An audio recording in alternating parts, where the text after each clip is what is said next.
Shri Ram, Shri Ram, Shri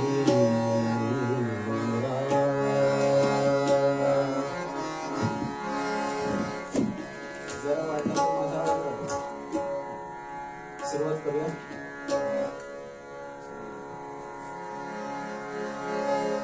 श्रीमन् महागणाधिपतये नमः. श्री सरस्वत्यै नमः. श्री गुरुभ्यो नमः. यदा लम्बोदरं हन्ति सतां प्रत्यूह सम्भवम् तदा लम्बे दयालम्बम् लम्बोदरपदाम्बुजम् शिवानन्दसुतं देवं सत्यधर्मप्रवर्तकं सोनां वागर्भसम्भूतं गुरुं वन्दे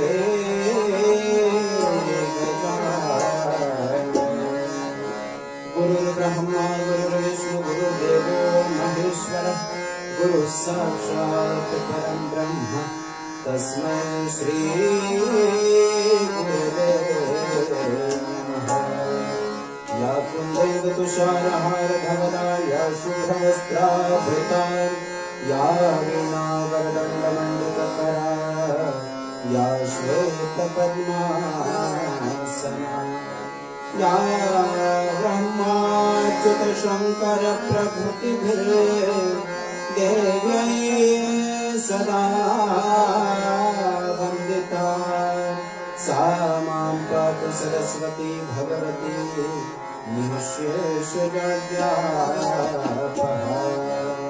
मूकं करोति वाचालं पङ्गुं लङ्घयति यत्कृपातमहं वन्दे परमानन्दमाधवम्. कृष्णाय वासुदेवाय हरये परमात्मने प्रणतः क्लेशनाशाय गोविन्दाय नमो नमः. पंढरीनाथ भगवान की जय.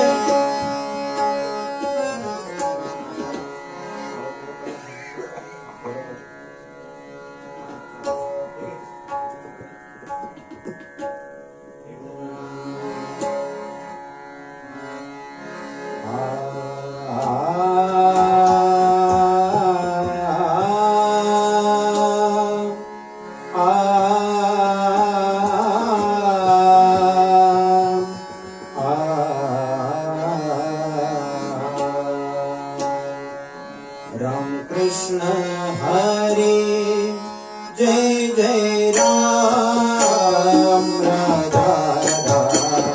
राम कृष्ण हरे जय जय राम राधा राधा. राम कृष्ण हरे जय जय राम राधा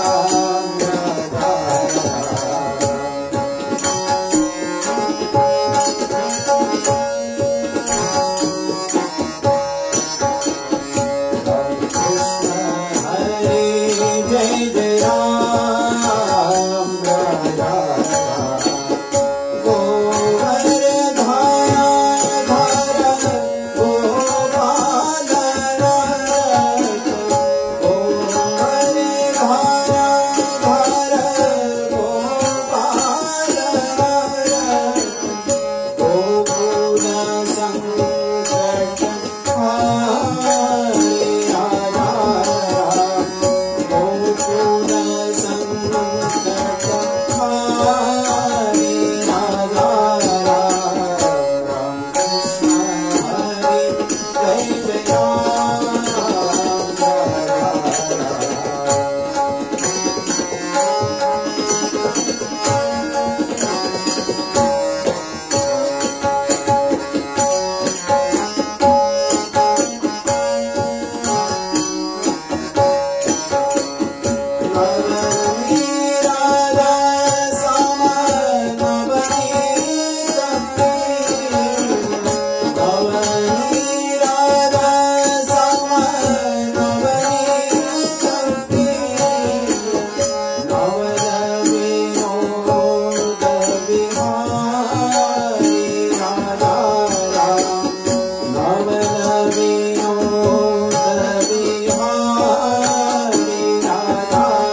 शिवसुत गणराया गणराया शिवसुत गणराया गणराया शिवसुत गणराया गणराया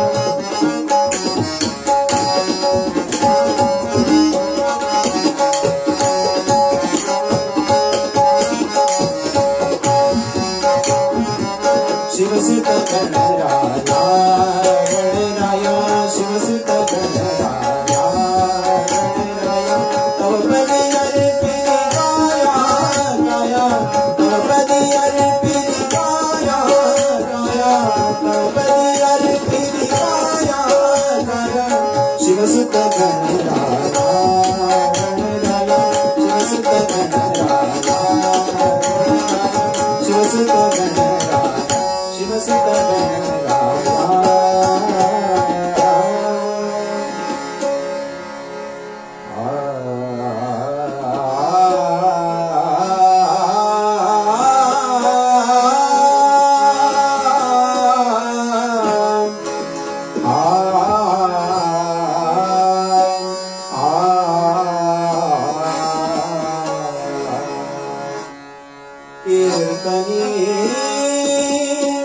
ये सद्गुरु राया कीर्तनी सद्गुरु राया कीर्तनी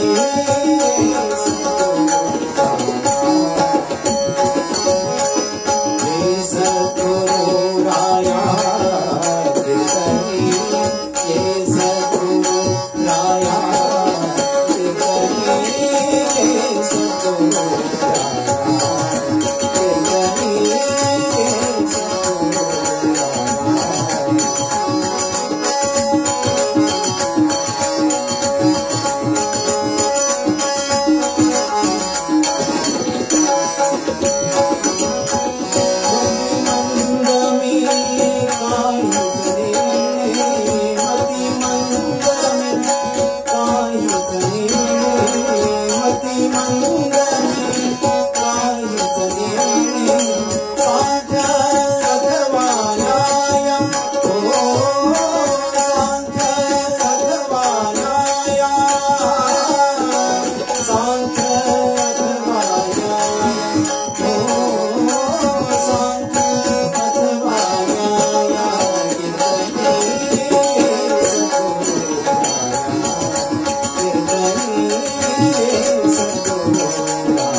घंटी अजून नाहीये, कणकणी टाळी वाजवूया आणि मुखाने गोड नाम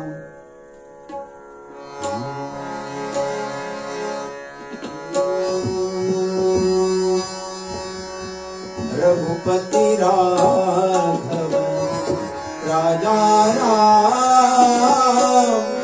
पतित पावन सीताराम।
अरे वा, क्लासवरून चालू वाटतं.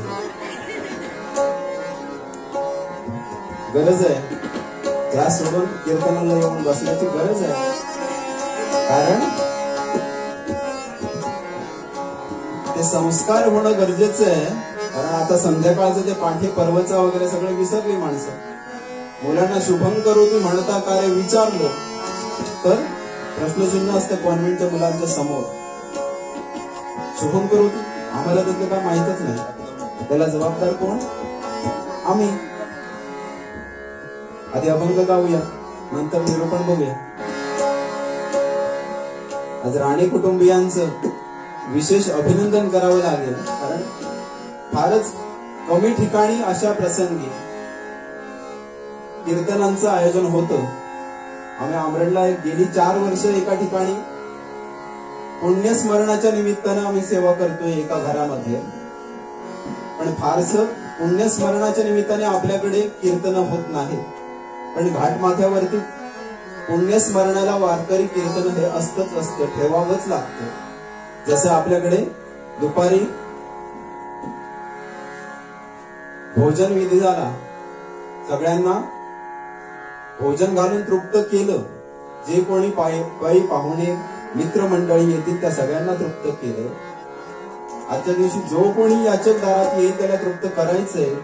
भगवंत किंवा आपले पूर्वज कोणत्या रूपाने आज आपल्या घरी येतील, आज नव्हे केव्हाही येतील, ते आपल्याला कळणार नाहीये. आणि म्हणून आज जरा जोरदार टाळ्या वाजून राणे कुटुंबियांचं अभिनंदन करूया. आणि आजच्या या प्रसंगी आईच्या पुण्यस्मरणाच्या निमित्तानं कीर्तन सेवा या ठिकाणी ठेवली आहे. नारदीय कीर्तनाची फार मोठी परंपरा आपल्याकडे इकडे गावात वाडीवाडीत पोचलेली नाहीये. आणि तरी सुद्धा नारदीय कीर्तनाचा घाट घालणं हे कौतुकास्पद आहे. आणि या कीर्तनाला विशेष उपस्थिती तुमची तरुणांची दिसते. जरी नेमकी मंडळी असली तरी सुद्धा सगळ्यांचे चेहरे प्रफुल्लित दिसतात, हे महत्वाचं आहे. त्यासाठी राणे कुटुंबियांना विशेष धन्यवाद देऊया आणि तुकाराम महाराजांच्या एका अभंगाचा आठव करूया.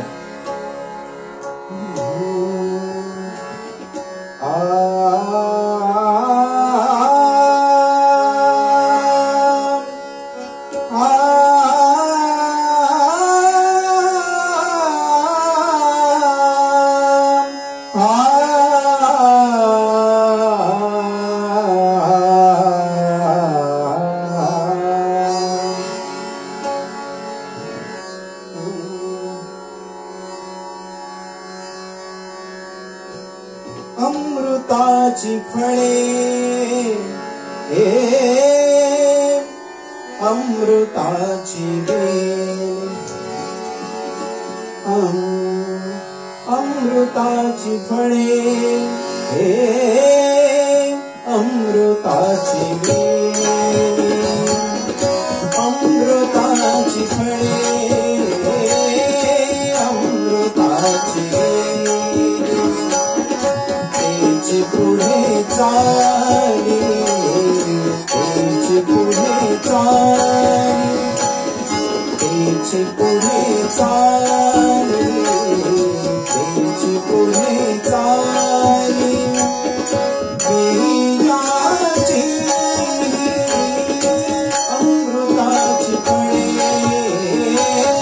अमृताची बेल, अमृताची फळे अमृताची बेल.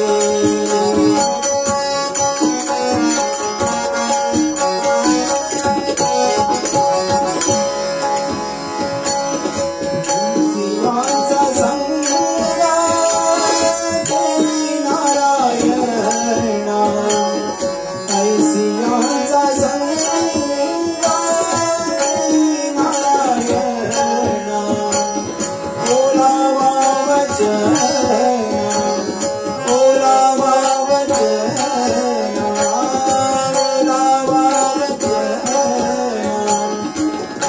जयाची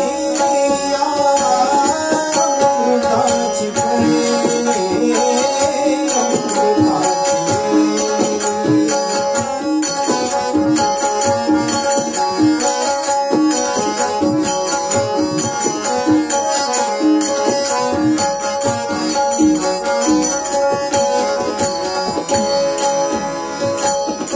उत्तम सेवन शीतळ कंठासी, उत्तम सेवन शीतळ कंठासी, उत्तम सेवन शीतळ कंठासी, दृष्टिकांती तैसे तैसे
आवाज थोडासा बसलाय तर आवाज पुन्हा मागे येत नाहीये मला, तरी सुद्धा गोड मानून घ्या अशी अपेक्षा आहे. प्रशस्ती करावी ज्यांचा अभंग घेतला निरूपणासाठी.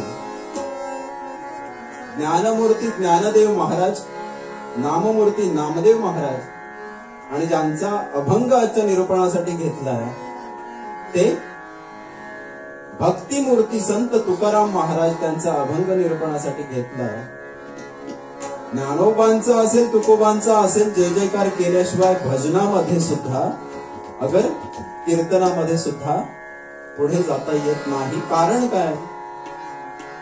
ज्ञानोबा तुकाराम ही आमच्या मराठीची, या महाराष्ट्राची रसायन आहेत आणि ते रसायन प्यायल्याशिवाय, काहींना 7:45 रसायन प्यायल्याशिवाय जमतच नाही. पण आम्हाला हे रामनामाचं, भगवंताच्या नामाचं रसायन पिल्याशिवाय जमत नाही, जमणार देखील नाही. कारण ज्ञानोबा तुकाराम हा या मातीतला गजर आहे. पंढरपूरला निघाल्यानंतर पांडुरंगाचा जय जयकार जास्त होतो का ज्ञानोबा तुकारामांचा गजर जास्त होतो? मला प्रश्न पडायचा. पंढरपूरला जाताना जय हरी विठ्ठल म्हणावं, पांडुरंगाचा जय घोष करावा, त्याऐवजी ज्ञानोबा तुकाराम, ज्ञानोबा तुकाराम, ज्ञानोबा तुकाराम, सातत्यानं ज्ञानोबा तुकारामांचा गजर चालतो. पुंडलिक वरदा हरी विठ्ठल म्हटलं की पुढे जय जयकार कोणाचा आहे? ज्ञानोबा तुकारामांचा जय जयकार आहे. एका वारकऱ्यांनी सांगितलं, म्हणाले तुम्हाला शेतीबद्दल, गावाबद्दल काही माहिती आहे का? होय म्हटलं, गावातच राहतो आम्ही. तर म्हणे गाय जर गोठ्यात येत नसेल तर काय करतात? पहिल्यांदा त्यांच्या वासरांना जवळ करतात. त्यांची वासरं, भगवंत ही माऊली आहे आपली आणि त्यांची ही वासरं आहे ज्ञानोबा माऊली. तुकाराम महाराज ही त्यांची वासरं आहेत. त्यांना जर जवळ केलं, त्यांचं जर बोट पकडलं तर भगवंतापर्यंत, त्या माऊलीपर्यंत आपल्याला पोहोचणं सोपं जाणार आहे. आणि म्हणून तुकाराम महाराजांचं वर्णन करतात मोरोपंत. काय म्हणतात? मुकुटमणी संतांचा शिव शिव तुकया म्हणून ये वाणी, नेले जड वैकुंठी विठ्ठल विठ्ठल स्मरणिया वाणी.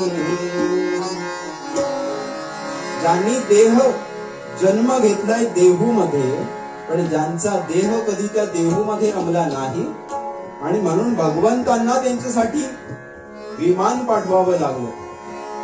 ज्यांचा देह कधी त्या देहू मध्ये रमला नाही म्हणून जे सदेहू वैकुंठाला गेले ते तुकाराम महाराज. तुकाराम तुकाराम वाचे वदता कापे यम, असं त्यांच्या नामामध्ये सामर्थ्य आहे. असे तुकाराम महाराज आज आपल्याला सांगताय, अमृताची फळे अमृताची वेली. का बरं निवडला आजच्या प्रसंगी हा अभंग? अमृताची फळं समोर बसलेली आहेत आणि अमृताची वेल आज आपल्यात नाहीये, देहरूपाने नाहीये. कोण? सौभाग्यवती वृंदा मधुकर राणे, आमच्या गुरुजींच्या आई. 1 वर्षापूर्वी त्यांना देवाज्ञा झाली आहे. आणि खरोखर जर अमृताची वेल असेल तरच अशी अमृताची फळं जन्माला येतात.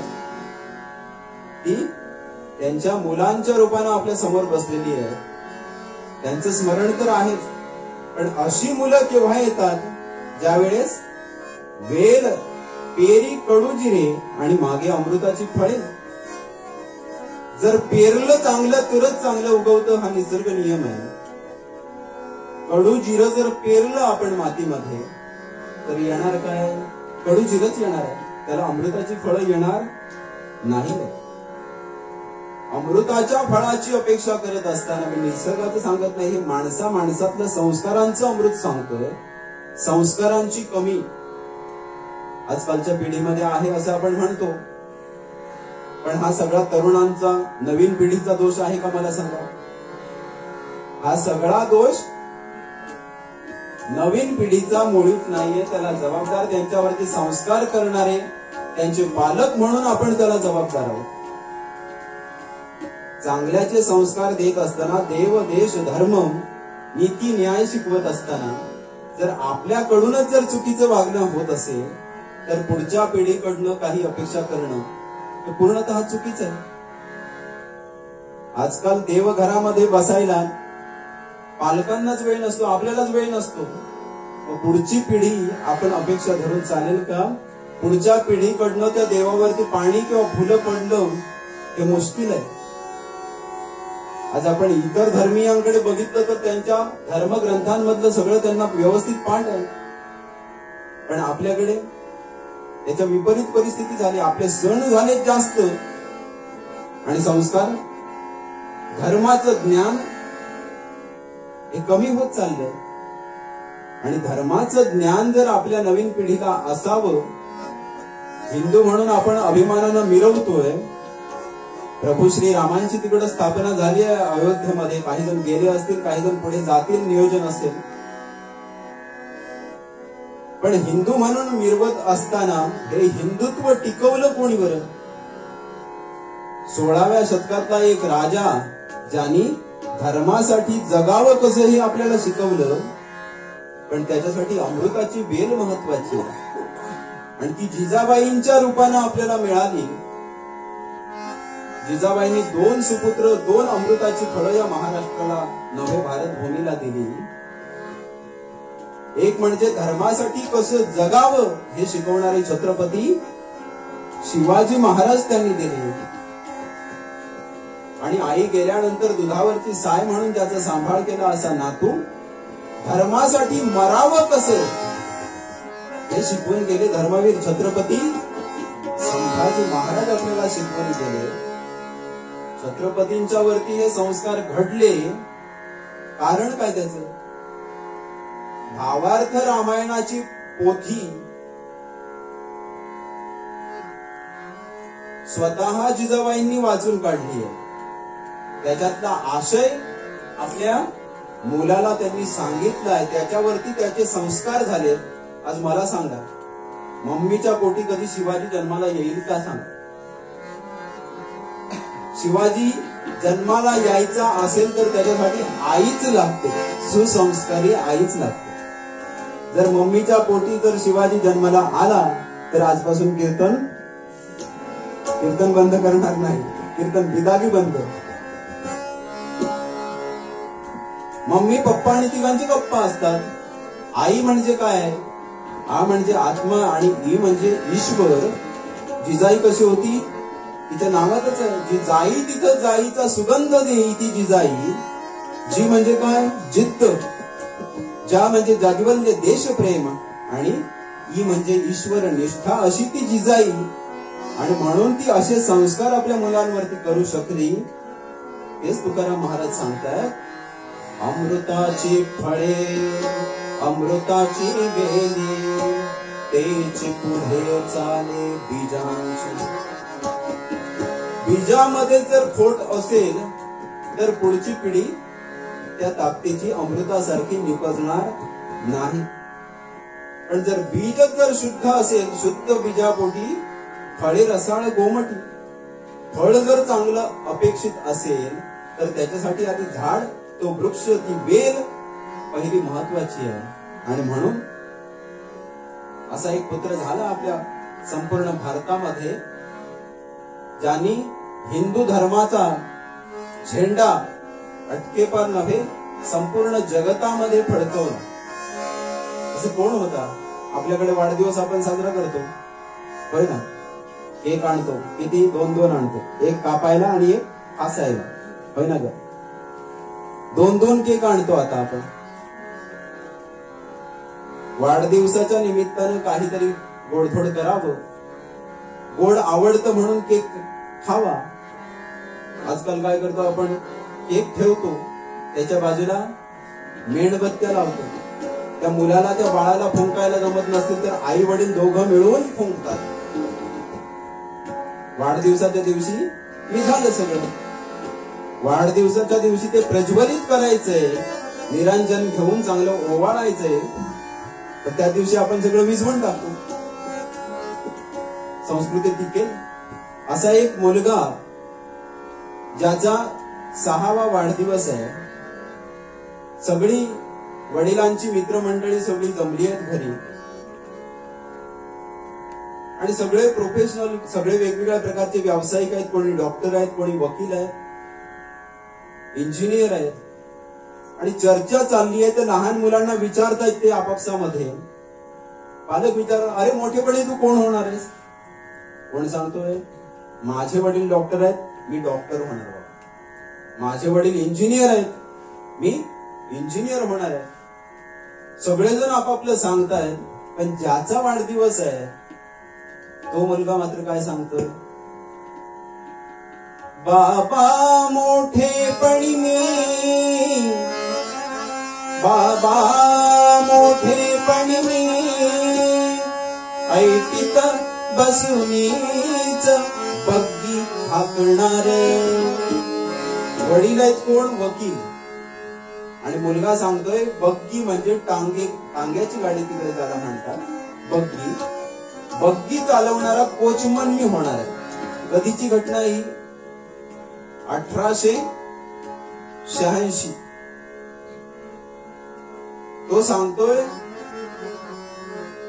बग्गी चालवणारा कोचमन टांगेवाला मी होणार आहे. लाल भडक सुरवार घातलेला, डोक्याला पागोट बांधलेला, आणि तो टांगेवाला बघितला असेल कधी कोल्हापूरला तर तो उंचावरती असतो, आणि जो यजमान प्रवास करणार आहे तो मागच्या बाजूला, खालच्या बाजूला जरा सकल भागात असतो. याचं निरीक्षण चाललंय. माझे वडील रोज सकाळी तयारी करतात, इंग्रजांची सत्ता आहे, इंग्रजांचाच गणवेश घालून रोज कामावरती जातात. सूटबूट, पॅन्ट, तेव्हा आला की सूटबुटाचा वेश झाला सगळा, खिशात पाकिट, त्याच्यात नोट, डोक्याला काय हॅट, असा सगळा वेश करून आपले बाबा जातात. पण हा कोणाचा वेश आहे? परकीयांचा वेश आहे, इंग्रजांचा वेश आहे. त्यामुळे मला तसा वेश नको म्हणतोय, मला टांगेवाल्याचा वेश करून उंचावरती बसायचंय. आता हे उत्तर दिलं, बाकीच्यांनी ऐकलं, काही जण हसायला लागले, हा टांगेवाला होणार म्हणतात.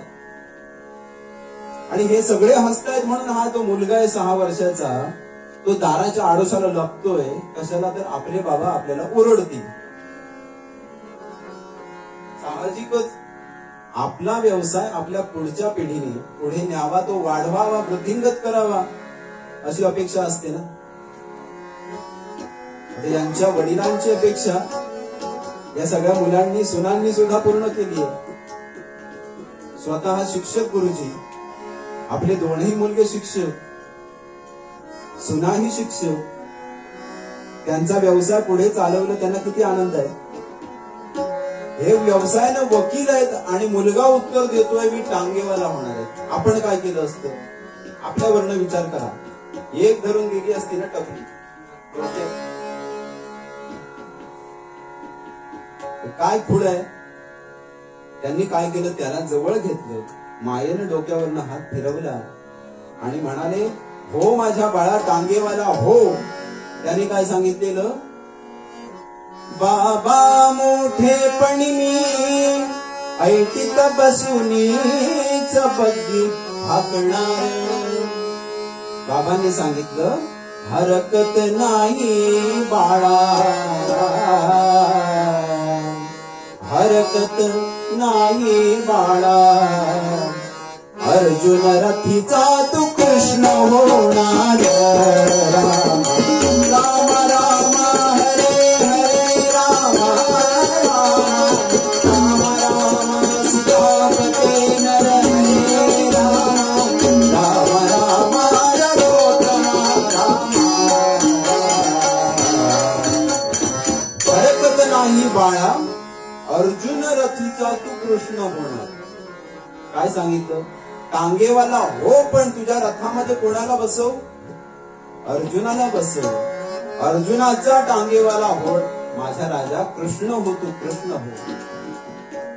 एवढा आत्मविश्वास मागच्या पिढीने पुढच्या पिढीला द्यायचा असतो. दोन मुस्काटात दिल्या म्हणजे शिक्षण दिलं, संस्कार दिलं होत नाही. एवढ्याशा वाक्यानं त्यांनी एवढा मोठा संस्कार दिला. आणि पुढे जाऊन हा महात्मा, ज्याचं नाव नरेंद्र विश्वनाथ दत्त, हा कुठे गेला? अमेरिकेला गेला. 1891 साली 9 सप्टेंबरला 9 सप्टेंबर 1891 साली अमेरिकेला गेलाय. तिथे एवढी थंडी आहे, भीषण थंडी आहे. पण थंडीपासून संरक्षण करण्यासाठी याच्याकडे स्वतःच सगळं आणलेले पैसे वगैरे संपले.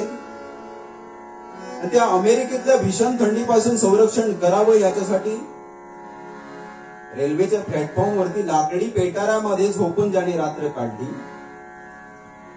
10 सप्टेंबरला उपवाशी राहावं लागलं, खायला मिळालं नाही. असा हा मुलगा 11 सप्टेंबरला 1891 ची गोष्ट जागतिक कीर्तीचा हिरो ठरला. कोण बरं हे?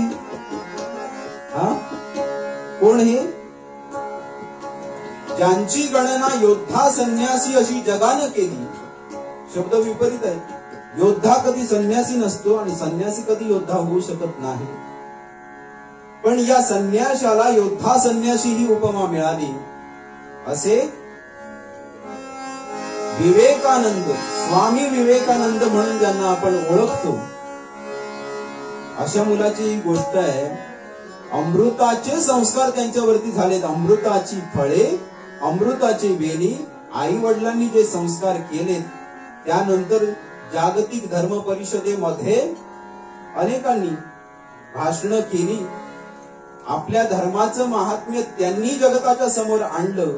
आणि त्याच्यानंतरचा बराचसा काळ अनेक व्याख्यानं होऊ लागली. त्यांना थांबवून घेतलं त्याच ठिकाणी विवेकानंदांना. कशाचा परिणाम? अमृताची वेल, अमृत रूपी संस्कार त्यांच्यावरती त्यांच्या आई वडिलांनी जे केले, आणि त्याचं फळ आपल्याला, आपल्या धर्माचा नेता, आपल्या धर्माचा झेंडा फडकवणारा कोणी, अमृताचं फळ आपल्याला मिळालं. त्यानंतर जेव्हा ते आले त्यावेळी परमहंस रामकृष्ण, लहानपणी कसं प्रत्येक जण अवखळ असतो, समर्थ रामदास स्वामी सुद्धा अवखळ होते, तसा हा नरेंद्र सुद्धा अवखळ होता. प्रत्येक गोष्टीमध्ये प्रॅक्टिकल असायचं. सगळ्या प्रकारचं वाचन केलेलं होतं. आणि प्रत्येकाला विचारायचं, देवाची भक्ती करताय ना, देव बघितलाय का? नाही म्हणायचे लोक, देव बघितला नाही. पण करता करता प्रत्येकाकडे हाच प्रश्न विचारता एके दिवशी रामकृष्ण परमहंसांच्याकडे हा पोहोचला युयुत्सु करून, आणि विचारलं, तुम्ही देव पाहिलाय का? त्यांनी होय म्हटलं. अरे तुला जेवढं स्पष्टपणाने मी बघतोय तेवढंच मी काली मातेशी बोलतो म्हणाले. मला देव दाखवाल का? पुढचा प्रश्न त्याचा ठरलेला होता. तुला देव दाखवेन नव्हे, तुला देव बनवेन म्हणून सांगितलं. हृदयाला स्पर्श केला आणि एक वेगळी लहर आली. अंतचक्षु जागृत केले त्या नरेंद्राचे, अर्थात स्वामी विवेकानंदांचे. त्यांनी सांगून ठेवलेलं होतं, परदेश दौऱ्याहून आलास की एक पवहारी बाबा म्हणून स्वामी आहे, त्यांची जाऊन भेट घे. अनेक महिन्यांचा चाललेला दौरा आणि त्यानंतर मागे आलाय हा नरेंद्र. बघितलं तर स्वामींनी सुद्धा देह ठेवलाय आणि पवहारी बाबांनी देखील देह ठेवल्याचं समजलं. पण जाऊया म्हणाला, त्यांच्या आश्रमामध्ये जाऊया असं ठरलं. आणि तिथे हे विवेकानंद गेलेत. आश्रमातले त्यांचे शिष्य मंडळी सगळं दाखवतायत. इथे आमचे गुरुजी बसायचे पवहारी बाबा. जसे फलहारी बाबा आमचे कणकवलीचे आहेत. फळ हा ज्यांचा आहार आहे, फळांशिवाय काही खात नाही, तसं पवन म्हणजे वायू, हवा फक्त भक्षण करायची आणि त्याच्यावरती जिवंत राहायचं. शक्य आहे का? त्या काळात होतं. आज कोणी प्रयत्न करू नका. पवन हाच आहार असून देखील पुष्टिकांती तैसी तिसेवरी, एवढी पुष्टिकांती तेजोमान होती त्यांची. पवहारी बाबा गेलेत, पण त्यांचे शिष्य सांगतात, आमचे गुरुजी इथे बसायचे, ध्यानाला बसायचे, आम्हाला असं शिकवायचे. विवेकानंदांनी विचारलं, काही विशेष आठवण त्यांची सांगा. म्हणाले, सांगतो. आमच्या आश्रमामध्ये एके दुपारी वामकुक्षी घेत असताना पवहारी बाबा वामकुक्षी घेत होते आणि एक चोर शिरला. चोराने काय घेतलं? आश्रमात यांचं काय मिळणार आहे? पितळी भांडी, तांब्याची भांडी एका गोणीमध्ये भरली, पाठीवर मारली आणि पळत सुटला. पळता पळता जिथे वामकुक्षी पवहारी बाबा घेतात त्या ठिकाणी त्यांच्या अंगाला स्पर्श झाला. धावत असताना पवहारी बाबा खाडकन उठून बसले. हा गोणी घेऊन आता पळणार कसा? गोणी तिथेच टाकली त्या साहित्याची आणि पळतोय. तो पळतोय म्हटल्यावर त्याच्या मागून पवहारी बाबा निघाले. धावतायत पण कसे? ती पिशवी ते पोतं आपल्या पाठीवरती घेतलंय आणि धावत निघाले. त्याचा पाठलाग करतायत. करता करता करता एका क्षणाला त्यांनी गाठलं. अरे हे माझ्या मागणं धावतायत, मला पकडायला धावतायत इथपर्यंत ठीक आहे कारण मी चोरी केली, पण ते पोतं कशाला घेऊन धावतायत? पकडलं त्याला. त्यानंतर पवहारी बाबांनी त्याचा घाम पोसला आपल्या शेल्याने. दमलास बाळा दमलास म्हणाले. चोराला पकडलंय आणि त्याचा घाम टिकतायत. बस म्हणाले, तुला आश्रमातलं हे सगळं सांग. अरे मी चोर आहे म्हणतोय तो, असे नका म्हणाले. या साहित्याची तुला गरज आहे ना, आम्हाला गरज नाही. आम्हाला कोणत्याही प्रकारच्या साहित्याची गरज नाही म्हणाले. साधना करण्यासाठी काही साहित्य लागतं का हो? साधना करण्यासाठी हा देह हेच साधन आहे. अन्य कोणत्याही प्रकारच्या साहित्याची गरज नाही. ते म्हणाले, हा सगळा ऐवज तू घेऊन जा, तुझ्या उपयोगाचा आहे, तुझ्या कामाचा आहे, तर तू घेऊन जा. मग पुढे काय झालं? विवेकानंदांना प्रश्न पडला, त्या चोराचं झालं काय पुढे? त्यांनी काय सांगितलं? हा काय तुमच्या समोर उभा आहे? जो चोर पळत होता तो मीच आहे. त्यांचा शिष्य म्हणून आता जो मी आश्रम चालवतोय तो मीच आहे. संत काय करतात? आपुल्या सारखे करीती तात्काळ, नाही काळ वेळ तया लागी. नाथ महाराज म्हणतात ना, आम्ही बिघडलो तुम्ही बिघडा, आम्ही बिघडलो तुम्ही बिघडा. सद्गुरूच्या संगे शिष्य बिघडला, सद्गुरूच्या संगे शिष्य बिघडला, शिष्य बिघडला सद्गुरूची झाला, शिष्य बिघडला सद्गुरूची झाला, शिष्य बिघडला सद्गुरूची झाला. आम्ही बिघडलो तुम्ही बिघडाना असे संत सांगतात. आणि मला देखील त्यांनी संतत्व प्रदान केलं, मला देखील संत केलं असे संत करतात, असे आपले गुरु करतात. पण आपली आई हेच आपले पहिले गुरु आहेत. अन्य जगताकडून शिकण्यापेक्षाही शिकण्याच्या अगोदर मगाशी सांगितल्याप्रमाणे जिजाबाईंनी शिवाजी महाराज उदरामध्ये असताना भावार्थ रामायणाची पोथी 6 महिने अखंड वाचून काढली आहे आणि त्याचे संस्कार शिवाजी महाराजांच्या वरती झाले आणि म्हणून तसे राजे निपजले. म्हणून संस्कार करणारी माणसं यांच्यामध्ये सगळ्यात महत्वाची आहे ती आई. आपण एक नाव ऐकतो, बहिणाबाई चौधरी म्हणून, खानदेशातल्या अर्धशिक्षित कवयित्री. शिकल्यात किती? 4 बुक. त्या काळात ती 4 बुक शिकल्यात. पण एवढ्या त्यांनी कविता लिहून ठेवल्यात बहिणाबाईंनी. त्याच्यातल्या एक एक कवितेवरती आता लोक डॉक्टरेट करतात. PhD मिळवण्यासाठी एक कविता घ्यायची, सगळ्या प्रकारची ओष्ठ, दंत, तालव्य, सगळ्या प्रकारची व्यंजने त्यांनी शिकवली एका कवितेमधून. अरे संसार संसार जसा तवा चुल्ह्यावर, आधी हाताला चटकी मग मिळते भाकर. बहिणाबाईंची कविता आहे. या बहिणाबाईंचा एक मुलगा आहे सोपान चौधरी, ज्याचं नाव कॉलेजमध्ये शिक्षण घेतोय. सोपान, आईचे संस्कार कसे आहेत बघा. सोपानाला काही स्पर्धेमध्ये एक बक्षीस मिळाले, कशी तरी फ्रेम मिळाली आहे आपण काय करतो, काही आपल्याला बक्षीस मिळालं की स्टेजवरनं खाली उतरायच्या अगोदर टर्कन फाडतो, कधी एकदा बघतो असं होतं. सोपानाने तसं केलं नाही. सोपानाने ती फ्रेम जे मिळालेलं गिफ्ट आहे ते घरी आणलंय. आईला पहिलं दाखवणार, आईच्या पाया पडणार, नंतर बघणार. आईने बघितल्यानंतर मी बघणार. आईच्या हातामध्ये दिली आहे फ्रेम आणून. किती जिव्हाळा आहे अंतरंगामध्ये. आईच्या हातात दिला, आईने ते उघडला, पण फेटा घातलेला एक मनुष्य त्याच्या त्या फोटोमध्ये, त्या फ्रेम मध्ये दिसतो. फेटा घातलेला. आई म्हणते, मला ठाऊक नाही रे बाळा हे कोण आहे, पण मला एवढं ठाऊक आहे, या फोटोत जी व्यक्ती आहे ज्याने फेटा घातलेला आहे तो देव माणूस आहे. अर्थात 10:30च्या अगोदर लागायचा तो देव माणूस नव्हे. ती प्रतिमा होती स्वामी विवेकानंदांची. अंतरंगातली मार्दवता, रुजुता किती असावी.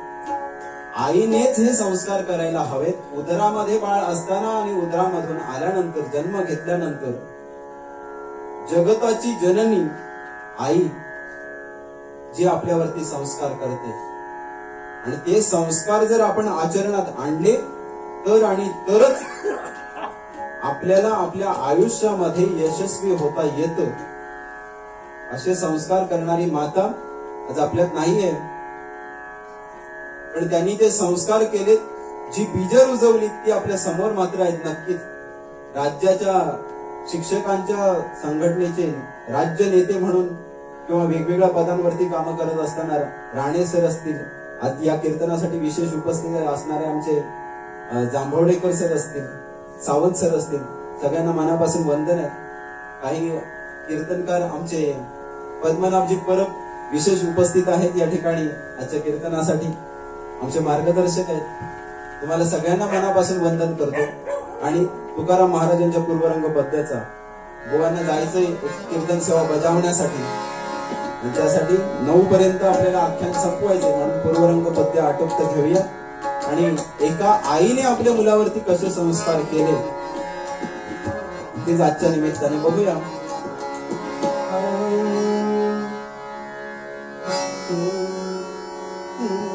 तुका म्हणे तैसे होई जेथ संगे, तुका म्हणे तैसे होई जेथ संगे, वास लागे अंगे, वास लागे अंगे, वास लागे अंगे चंदनाचा. शेवटच्या चरणाचं निरूपण राहिले तेवढं सांगतो. तुका म्हणे तैसे होई देत संगे. चंदनाची वृक्ष ज्या ठिकाणी असतात त्या ठिकाणी आजूबाजूला असणारी झाडे सुद्धा चंदनाचा सुगंध देतात. मुळात त्यांच्याकडे चंदनाचा सुगंध नसतो. मुळात आपण पंढरपूरला जातो आणि एवढंच मूळ घेऊन येतो 400-500 रुपयाला.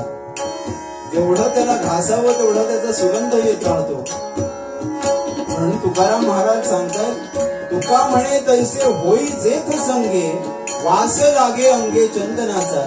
चंदनाच्या सहवासामध्ये राहणारी झाडं जशी चंदनाचा सुगंध देतात, तसं हा सुगंध, संस्कारांचा सुगंध पुढच्या पिढीला जर द्यायचा असेल तर त्या चंदनासारखं माता आणि पितांना देखील झिजावं लागेल आपल्या मुलांवरती संस्कार करण्यासाठी. तर आणि तरच तरुण पिढी पुढे जाऊन आपल्याला विचारणार आहे. नाहीतर आहे आश्रमशाळा, आश्रम आहेतच. म्हातारपणी आश्रमामध्ये जाऊन राहण्यापेक्षा लहानपणापासून जर योग्य प्रकारचे संस्कार आपल्या मुलांवरती जर आपण केले तर ती पाळी आज जी शहरांमध्ये येते अनेक पालकांच्या वरती, ती आपल्यावरती येणार नाहीये. म्हणून तुकाराम महाराजांचा म्हणणं सार्थ लक्षात ठेवूया. तुका म्हणे तैसे होई जेथ संगे, वास लागे अंगे, वास लागे अंगे चंदनाचा. अमृताची फळे,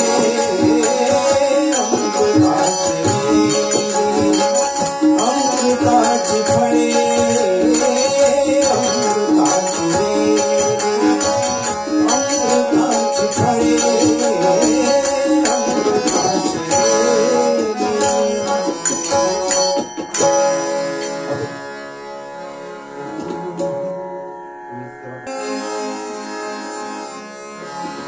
चंद्रभागा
पुन्हा एकदा कंबर थोडीशी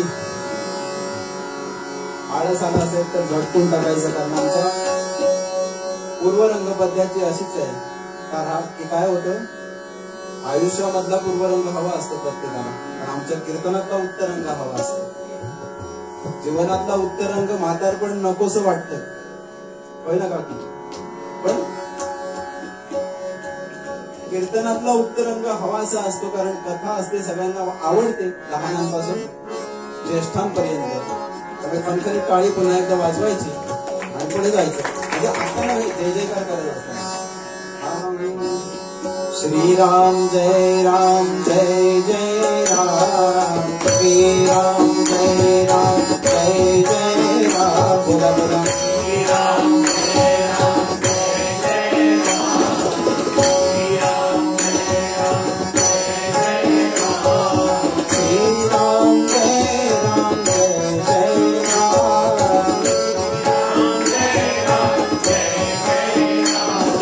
श्री राम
जय जय अलख निरंजन जय जय जय जय अलख निरंजन जय जय जय अलख निरंजन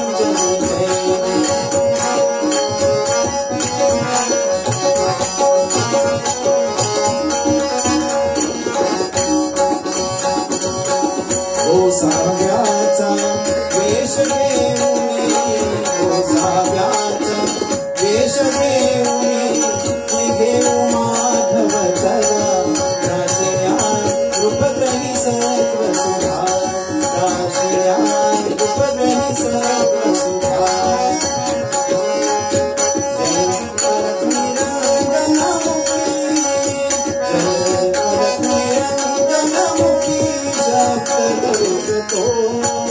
श्री कृष्ण वर्ण को जटाधार शोभतो तेजमुखी से भगतार विनाशतो जासी स्मरता हरती संसाराचा बहुआ बला राशिया रूपग्रही सत्व सुधा राशिया रूपग्रही सत्व सुधा राशिया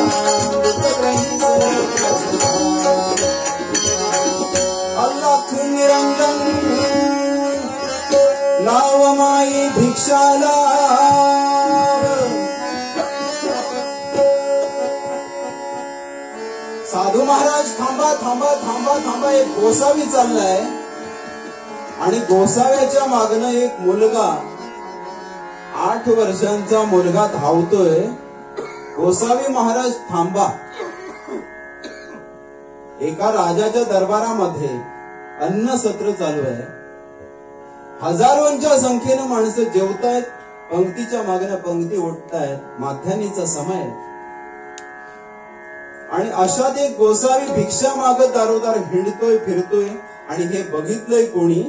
त्या राजाच्या पुत्रानं, राजपुत्रानं बघितलं आणि त्या गोसाव्याच्या मागणं हा 8 वर्षाचा मुलगा धावतोय आणि त्यांना थांबवतोय. महाराज थांबा, एवढं मोठं अन्नसत्र आमच्या घरी चाललंय, हजारो माणसं जेवतायत, श्रावणाचा महिना आहे आणि या महिन्यामध्ये जेवतील तेवढ्या लोकांना अन्नदान आम्ही करतो आणि एवढं मोठं अन्नसत्र चाललेलं असताना तुम्ही भिक्षा मागता? नका हो, आमच्या घरी चला, आमच्या घरी जेवा. छोटासा मुलगा सांगतोय, बघतोय त्या गोसाव्याकडे, संपूर्ण देहाला कुष्ठरोग झाला,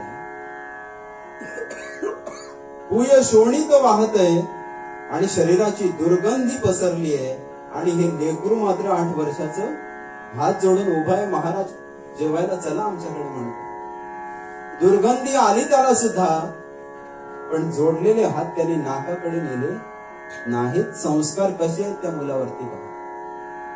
आपण काय केलं असतं? जाऊ दे, याला जातोय तर पुढे जाऊ दे म्हटलं असतं. राजाच्या मुलाला हे संस्कार?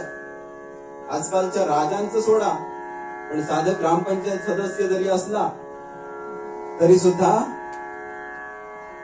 एवढी वाईट राजयोग राहिलाय आजकाल. भोगयोग राहिलेला आहे सगळीकडे. आपण बघतोय भोगयोगी राजे बघतोय. राजेशाही गेली, लोकशाही आली, पण संस्कार त्याच्यातनं कमी कमी झाले. या राजपुत्रानं हात जोडलेत, महाराज जेवायला आमच्या घरी चला. विनवणी करतोय, ही विनवणी इकडे चालू आहे आणि तेवढ्यातच त्या राज्याचा राजा श्रीयाळ कर्मकांडी तत्पर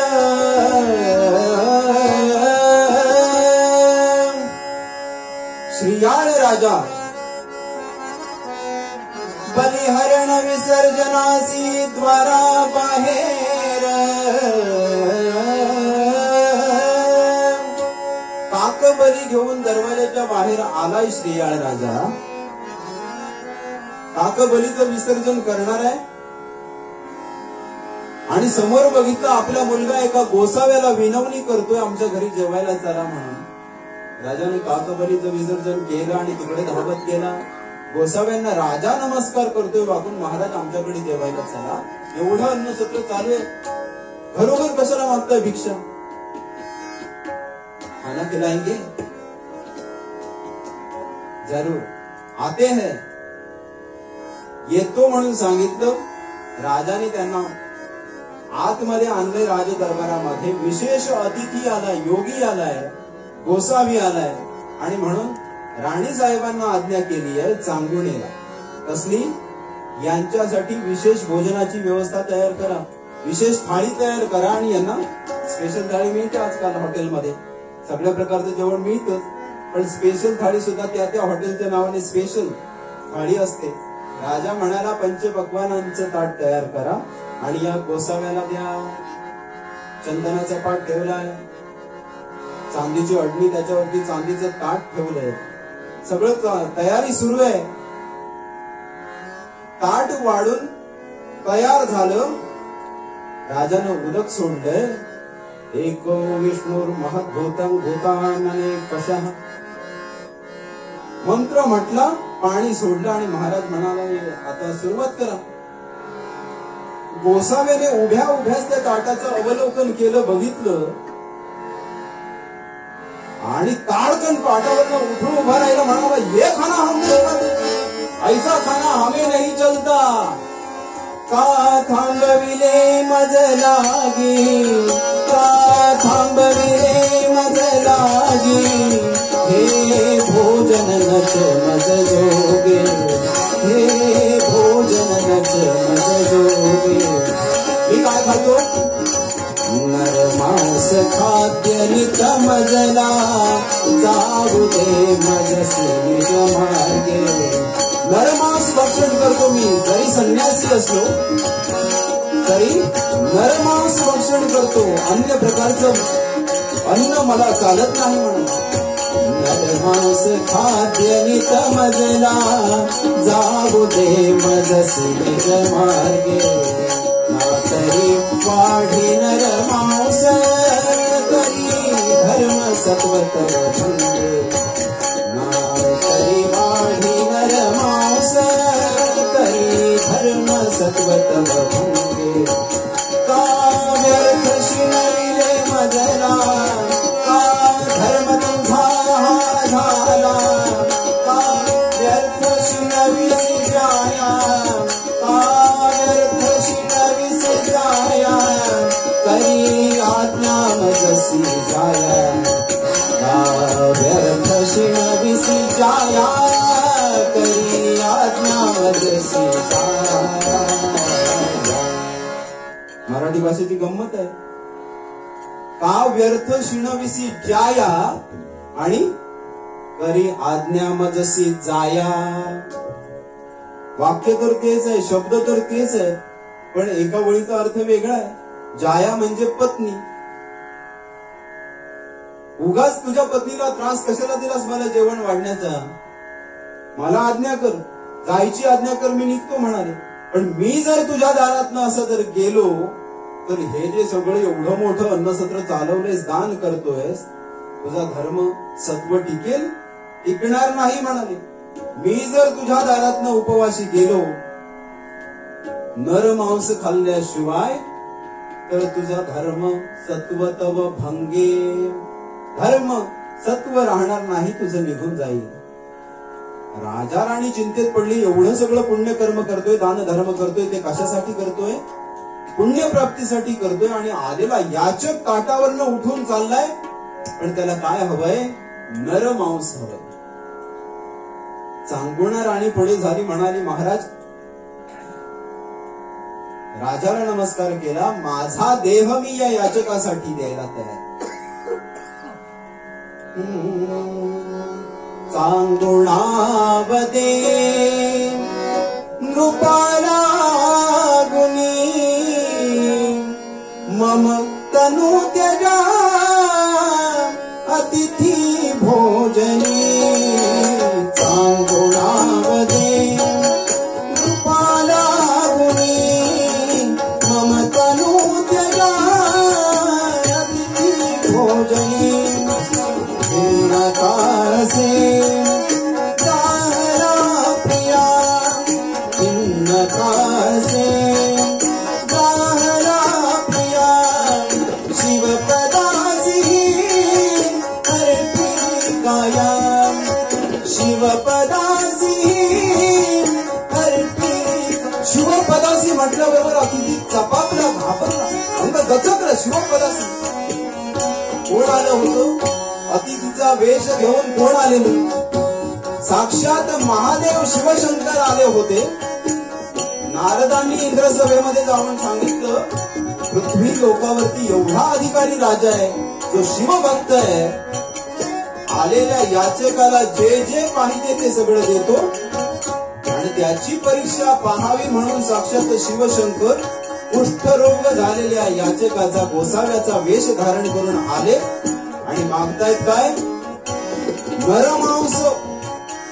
माणसाचं मांसच मी खाणार आहे, नाहीतर धर्म सत्व तुझं जाणार आहे म्हणून बजावलंय. आणि त्या चांगुणा राणी सांगते आहे की आलेल्या याचकासाठी माझा देह मी द्यायला तयार आहे. शिवपदासी ही अर्पिली काया. शिवशंकरांच्या चरणावरती माझी ही काया मी अर्पण केलेली आहे. आलेला याचक हा कोणी?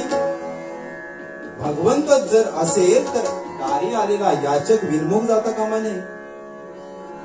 ऐकलं याचक, गोसाव्याने ऐकलं, नाही म्हणाला, तुम्हारा मांस और मैं कदापि नहीं. तुझं मांस मला चालणार. यत्र नार्यस्त पूज्यन्ते, तू हमारी माँ हो, जननी हो. तुझं मांस आणि मी नाही म्हणाला. स्त्रीचं मांस मी खाणार नाही. देह द्यायला तयार झाली आहे राणी याचकासाठी. विचार करा विपरीत काय परिस्थिती आहे. आज जर घरी कोणी अचानक दोन मित्र आले यजमानांचे, अचानक जर आले, कल्पना न देता जर आले, तर आजकालच्या गृहिणी काय करतात? हो, जेवायला वाढतील, पण निघून गेले मित्र की शेलमपट्टी. आजकाल बघतो आपण. आमच्या घरातलं सांगतोय, तुमच्या घरात असं मुळीच नसणार. आमच्या घरातलं सांगतो. ही आपला देह अर्पण करायला तयार झालीये, पण याचक तो घ्यायला तयार नाही. म्हणून राजा पुढे झाला. राजाने हात जोडले, स्वतः राजाने हात जोडले. राजाला कोणाला तरी मारून हलता आलं असतं माणूस, एखाद्या कृश झालेल्या शिपायाला, म्हाताऱ्याला, पण नाही. राजा स्वतः पुढे झालाय. राजा सांगतोय मी माझा देह तुमच्यासाठी द्यायला तयार. याचक म्हणतोय, गोसावी म्हणतोय, राजा क्या पगला समज रखा है? अरे तुझ्या जीवावरती हजारो जीव जगतात. राजा हा प्रजेचा पालन करताय. पालयते इति पती, पालन करणारा तो पती आहे. नुसता नवरा म्हणजे पती नव्हे. राष्ट्रपती जर स्त्री असेल तर तो पती नवरा होतो का? पती म्हणजे पालन करता. या राज्याचा पालन करता पती आहेस तू. तुझ्या जीवावरती एवढी सगळी जनता जीवन जगते आहे. तुझं मांस बिलकुल नको म्हणत. याचक हे दोघही आपला देह द्यायला तयार आहेत, पण याचक मात्र त्या दोघांचंही मांस भक्षण करायला तयार नाही. आणि करता करता त्या गोसाव्याची नजर, ज्यानं आपल्याला बोलवून आणलं, तो 8 वर्षाचा बाळ, ज्याचं नाव चिलया, त्या चिलयाकडे बघितलं. राजा, ये तुम्हारा बेटा है? राजाने हात जोडले. होय महाराज, माझाच मुलगा. इस बच्चे से पेट भर सकता है हमारा? या मुलाच्या मांसानं माझं पोट भरेल. आपण काय केलं असतं? मी आला तरी चालेल, टाटा केलं असतं त्यांनी, होय ना? आईने ऐकलं, चांगुणेनं ऐकलं, आणि घळघळ घळघळ घळघळ अश्रू वाहायला लागले डोळ्यातनं. नका हो नका म्हणते, माझा एकटा मुलगा. एकुलाची हा बाळ लाडका, कौस्तुभमणी संसारी, माझा कौस्तुभमणी संसारी, माझा कौस्तुभमणी संसारी. कोहिनूर हा हिरावुनी का, कोहिनूर हा हिरावुनी का, करिता मजसी भिकारी, करिता मजसी भिकारी. माझा कौस्तुभमणी संसारी, माझा कौस्तुभमणी संसारी, माझा कौस्तुभमणी संसारी. एकटा मुलगा आहे माझा, एकटा जाऊ दे, पण 10 मुलं असतील तरी याचकासाठी कोणी द्यायला तयार होईल का? याचकाला एखाद्याने आपल्या बाळाचं बोट जरी कापून मागितलं तरी 10 मुलं असतील तरी कोणी तयार होणार नाही. पण हा मुलगा पुढ्यात उभा आहे, बघतोय काय विपरीत परिस्थिती माझ्या आई वडिलांच्या वरती आली आहे. मुलगा पुढे झाला, चिलया पुढे झाला, आणि आईला म्हणतोय, आई मला काय शिकवलंस का? शुभं करोति कल्याण, उपासनेला दृढ चालवावे. आलेला याचक, दारामध्ये आलेला याचक, आई मला तूच शिकवलंस ना. त्याने हात जोडले तर आईला म्हणतोय, अगं आई, एवढं सगळं अन्नछत्र आपण चालवतोय, पण हा जर याचक आपल्या दारातनं जर विनमुख गेला तर जन्मोजन्मी ही हानी भरून निघणार नाही. आणि तुला काय वाटतं? मी माझा देह द्यायला तयार आहे. छोटा एवढा 8 वर्षाचा मुलगा सांगतोय, मी माझा देह दारी आलेल्या याचकासाठी द्यायला तयार आहे. काय संस्कार असतील? अमृताची फळं ही अशी निपजण्यासाठी अमृताची बेल काय असेल आधी मुळात. मुलगा म्हणाला, चिलया सांगतोय, आई मी माझा देह या याचकासाठी द्यायला तयार आहे. आईने त्याला मिठी मारली आहे, घळघळ घळघळ अश्रू वाहत आहेत. नको रे नको सोन्या म्हणते, आमच्यासाठी नको जाऊ. आई मी गेलो म्हणजे माझा देह गेला. तूच सांगितलंस ना, हा देह नश्वर आहे, तूच शिकवलेस, तूच संस्कार केलेस माझ्यावरती. मी गेलो म्हणजे मी जाणार नाहीये. तत्व रूपानं या ठिकाणी मी असणारच आहे. जरी माझा देह गेला तरी मी असणारच आहे. आणि एवढंच कशाला, पुढच्या जन्मामध्ये देखील तुझ्याच उदरी मी जन्माला येईल आई. तुझ्या उदरी नवे नवे याच जन्मामध्ये तुझ्या पोटी मी पुन्हा जन्म घेईन. घे जन्म तू फिरो येईन मी पोटी, पोटी ठरोन देवा ही एक आस मोठी. प्रेम स्वरूप आई वात्सल्य सिंधू आई, प्रेम स्वरूप आई. आईचं हृदय कालवलं जातंय, हल्ली आहे पूर्ण. पायाखालची जमीन जणू काही सरकावी असं भास होतोय. पण मुलगा मात्र आईला धरलंय, चांगुण्याला हाताशी धरलंय आणि आईला ओढत घेऊन चाललाय पाकशाळेकडे. आई रडत त्याच्या मागोमाग चालली आहे, निघाली आहे. राजा देखील उत्तरीय वस्त्र डोळ्याला लावून टिप गाळतोय. आणि मुलगा मात्र मुलगा घेऊन आईला आलाय पाकशाळेमध्ये. आईच्या हातामध्ये खडक घ्यायला लावले, तलवार घ्यायला लावले, आईच्या समोर हात जोडलेत आणि मान झुकवून उभा. याचकासाठी आपला देह देणारा हा मुलगा आहे बघ. शिबीराजाची कथा आपल्याला माहिती असेल. एका पाखरासाठी त्यानं आपला देह द्यावा, आयुष्य वेचावं, असा शिबीराजा. हा मुलगा चिलया आईच्या समोर हात जोडून उभा आहे. आईला सांगतोय, आई खडक चाल, मी पुन्हा फिरून येईन, तुझ्याच पोटी जन्म घेईन. आता इलाज नव्हता.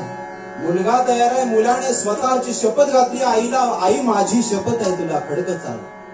हात जोडून उभा आहे, मान झुकवली आहे. आणि आईने खडक थरथरत्या हातामध्ये घेतलंय. वज्राहून मन कठीण करो